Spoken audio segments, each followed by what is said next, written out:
I started posting on this YouTube channel 6 months ago now. That's right, 6 whole months. Well, actually 7 by the time this video goes out. But 6 months. And in the realm of content creation, that's actually quite a long time. While I think most people strive to go viral overnight and have their lives changed instantly, I think that approaching social media expecting slower growth is actually more beneficial to you. So I would love to give you the main 6 lessons I've learned from posting consistently on YouTube and Substack for 6 months. For just a touch of background context, don't worry, I won't bore you. I'm a 21-year-old creator. I'm also a musician and a journalist from the rural English coast. You can picture the Shire if you want. I mean, I do have the hair for it. Last month I graduated my bachelor's degree, and I've spent the last 6 months learning the ropes for content creation across loads of different formats from scratch. Without spoiling the video, I will just tell you now that learning the ropes is an absolute understatement. I should say, developing the most complex love-hate, worse than any situationship can offer relationship with the ropes. But that doesn't flow off the tongue so well. And I'm all about making these videos to communicate with you as best as I can. I want to give you the information that you need. Basically knocking off 6 months of hard work that I've done so that you don't have to. And I want to start off by saying that there is this really non-compassionate, callous misconception when it comes to social media and content creation as a job and just as a hobby as well. Whether you're regarding writing for Substack, making videos for YouTube, or curating perfect Instagram photo dumps. I personally do all 3, which yes, was very bold of me to go in all guns blazing from the very start. But there's this misconception that content creation is a shallow, effortless, and money-grabbing attempt at life. You know, people view it as a scheme for people with very low work ethic and personality-lacking influencers. I completely understand where this myth comes from. I want to acknowledge that. When you see people who are once relatable evolving into high earners from these platforms, you know, moving to Dubai and hiring a full team to back them, it's really hard to let go of the people that you started watching because they have gone on a journey. Their life has completely changed. You know, once you reach that certain level of success, very normal people who simply had a dream to live better by creating more. On the surface, it's very inevitable as audiences grow, personal interaction seems to take a dip, and it appears very much on the surface that people have it easy because they've now reached that point. But I just have to say that as someone who has tried, and I mean really tried, and to anyone else who is trying, that creating for the internet is not easy. Like,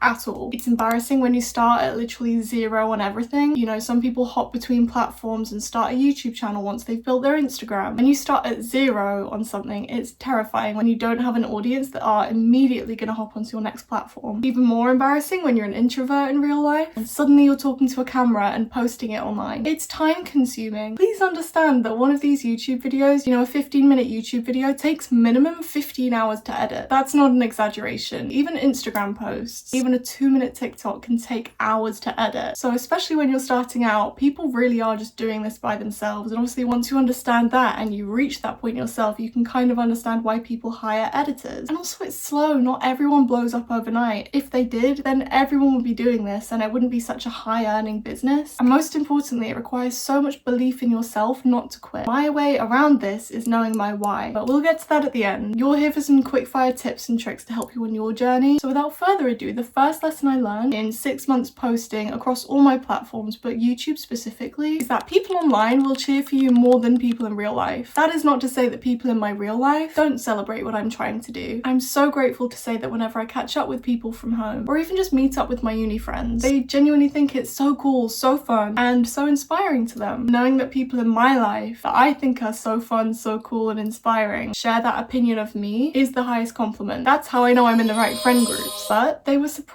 I know it might not come across in some of my recent videos, but I really am the chess playing, book loving, candle lighting, bread baking introvert. Publishing my writing on Substack and having it published, making short form and long form videos has given me an immeasurable amount of confidence. Compared to when I was 6 months ago, oh my god, those videos. When I was making my first videos 6 months ago, I thought I was pretty confident talking to a camera, but when I watch them back now, oh my god, the secondhand embarrassment is real. I will keep them up forever. They're not going anywhere. But you can tell how nervous I was, and this confidence really does all come from the gorgeous, lovely, intelligent and encouraging people who I've connected with on this platform. Hopping onto here to read comments, leave replies and watch the work of the people that are watching mine is what inspires me. It gives me ideas, and the best thing is that these are real humans from around the world who are supporting me every single day. I have my regulars in the comments and I love seeing you show up every single time. I love celebrating you back, and that is something I didn't expect when I started. started. That misconception that social media and content creation is a very selfish, self-indulgent sport, and I truly didn't realize the strength and bond between creators. So when you're feeling worried about what people in your real life might think, know that people on the other side of the screen will help you believe that you're worth it, because you are. My second lesson is that comparison really is the thief of joy. Other people will grow faster than you. I'm sure you're no stranger to overnight successes. Sometimes you even see TikToks that have 10 million likes and you don't understand why. Or especially if you're on Substack, you're probably no stranger to the notes that are like, hey, I just found out about this app. New writers, get over here. And they instantly have thousands of likes and thousands of followers before they've even written their first draft. To be completely honest and open, that bewilders me. But strangely, the one thing that the job market has that social media doesn't is pure competition. You probably see these people and feel like giving up because they were handed something so quickly when you've been working so hard and putting so much time into it. So let me ease your dejection. There is enough success to go around, especially online. You're not against the world in the race for milestones. It's not like going for a job interview where one lucky person gets to be happy at the end of the day. You know, the same 5,000 followers that someone gets in a day, they can share that. Those 5,000 people can also be in your audience. Not that the numbers really matter anyway, but they do affect your motivation. So don't let the pace of your journey get in the way of how you feel about what you're creating. Not to mention that slower growth is actually better for your account. It shows your audience authenticity. It means you'll learn way more about how to maintain consistent routine and effort with the output you're giving. Much more than an overnight success story. You know, those people are kind of thrown in at the deep end and now they have to commit to something that they don't even really know how it works. So just enjoy the journey, whether it feels slower than you expected or not. You know, we're here to share, we're here to connect and cheer for everybody as well as ourselves. Number 3 is that consistency is not just for the algorithm. It leads on really nicely from my last point, but a lengthier journey teaches you so much more. I posted a video and an article every single week, every single Friday since November, and posting daily stories on my Instagram, daily notes on Substack, and yes, the algorithms eat that up. I mean, literally, sometimes it's like shouting into a void, but I reframe this as doing it more for me, so I can study, notice, and play into the patterns that I notice perform well. Of course, I personally will never sacrifice my creative motivations or my style of creation just for the platform to perform better, because I'm not here to sell. I'm here to stop protecting my catalogue of thoughts and share them with you. When you start picking up on what people read and connect over, you can begin to adapt and combine your flair and your style with what feels rewarding to you, and it feels like you're getting something back. Yes, of course, some people post videos for likes. That's okay, let them. But you can post, create, and make things to start conversations, make friends, and open up your mind to new ideas. You know, if you're consuming content and it's making you want to create, let that prompt take you away. But people can only engage with what's available to them. So the more ideas you put out there, the more consistent you are, the more chance that your post, your work is going to fall into the right audience's lap. And the same goes for getting feedback. More content out there into the big wide world means higher probability for creation requests. You know, I love hearing what people think I should make in the comments. Tell me what kind of videos you want to see. I've done so many different types. I've done travel vlogs, I've done baking videos, I've done things about London life as a musician, and obviously these sit down talking ones. I love each type for different reasons, but I would really love to know what you want to see from me. Maybe leave me a comment and let me know. Number 4 is when you get an idea, act quick. Don't rush the process. That's not what I mean. Draft, reread, sleep on it. Make sure you're happy with it, but don't wait too long to create before the vision starts fading. Your bursts of creativity are precious, so you should capture them, right? And I've made the mistake so many times before of having a crazy good idea for a video or an article. No matter what I'm creating, I have those ideas. And sure, I'll put it in a notes app, and then the time rolls around for when you finally get a free chance to sit down and make the video, draft a script, and put those ideas into action, and oh wait, you seem to have lost the point you were trying to make. The vision seems cloudy now, and all of a sudden you feel unmotivated again because you don't feel good enough. That is okay, it happens. But just make sure that when you get the idea, you either drop everything and get to work, or an easier option is just putting a more detailed description, you know, a draft of a draft in your notes app. Make a little content plan, maybe a brief sort of script overview, whatever works for you, but just make sure that it's detailed enough for you to come back to it whenever you get the chance, and it be clear enough to bring you back into that headspace you were in when you got the idea. Remember, my channel is here to help you avoid, but also bring you out of burnout. That's my focus here. Number 5 is the trickiest, and it is consider if you would genuinely watch your content. It sounds really strange, but it genuinely takes practice to take a step back, admire your handiwork, and then consider from the bottom of your heart whether you would click on a post. Would you stay for more than 30 seconds of your own video? Does the title genuinely grab your attention? It's really hard to do because obviously you're the one that created it, but you have to take yourself out of that creator space and really view it as a consumer. Does anyone else get strangely maternal over their drafts? You know, it's really hard to put your foot down, sometimes abandon an idea, especially when you've put so much time into it, and it's so hard to say, actually, I don't think this is good enough for what I'm trying to do. For the purpose of consistency, you can obviously still hit publish or save it in your drafts again for a rainy day when you can revisit it and possibly revive it, but being completely honest with yourself about whether you would subscribe to you is crucial for developing higher quality projects. You want to be getting better all the time, right? It's not a waste of time to move on to the next idea. You still created something that wasn't there before, even if it's not finished or it didn't come out how you expected it to. You've made something that wasn't there before, and that's the kind of magic that I'm addicted to. Knowing that you have higher standards for yourself is what's going to motivate you. That's how you keep consistent. And my last lesson that I learned in the last 6 months of creating content is probably my favorite one. It's the most important one for sure. It is try something new with every single post. This is so important because most of the things I've talked about are mindset related. They are how you keep going even when it's slow. But this is something you can genuinely put into action as you're creating the content. You're taking a blank canvas in the direction that your mind is in the mood for. And that is so special when you think about it. So have fun with it. Even something as little as just changing how you word your intros, your outros, adding sound effects. Different fonts really do make the difference. A little goes a long way. And as long as you feel like something in your most recent piece is better than the one before it, then you've already won in my eyes. I mean, talk about character development. You're the main character and you can't have a story with no change. I actually find it fascinating and would love to know what makes you click on a video. Why did you click on this video? Was it the title, the thumbnail, the view count? What gets you hooked? Okay, here is my after hours thoughts. To sum up my advice, my experience, and my why, at this point, after 6 months, I have gathered a group of 5,000 wonderful, like-minded humans from around the world across all of my platforms together. And I couldn't be more grateful for each and every one of you. Yes, my first subscriber was probably my mum, and I love her for it. You know, a slow start to these 6 months taught me to stay focused, stay motivated, and remember why I want to share my thoughts. My why is that I'm addicted to the process